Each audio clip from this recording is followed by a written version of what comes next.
Majina ninaitwa Fatuma Athmani Kaparata. Ni mtengenezaji wa waini ya matunda mbalimbali pamoja na maua ya rosella. Lakini nimebezi sana kwenye hii waini ya ua ya rosella kwa sababu ni kinywaji, lakini ni kinywaji tiba. Hili ua lina faida nyingi sana.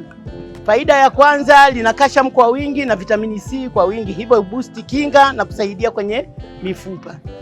Waini hii ni nzuri kwa kweli, inafanya digestion ya chakula kwa haraka, pia inaongeza damu kwa mwenye uhitaji. Karibuni sana katika banda letu hili hapa, mje muonje waini yetu, ni nzuri, ni waini tiba. Unapokunywa unapata na faida mwilini. Karibu sana. Kwa hapa Mbeya tunapatikana Ilomba, mtaa wa Ihanga, na kwa sasa hivi hatuna masoko makubwa sana, ndio kama hivi mnavyotuwezesha kwenye maonyesho, ndio tunapata wateja ambao wanachukua namba zetu na kutupigia na tunawapelekea pale walipo. Karibuni sana.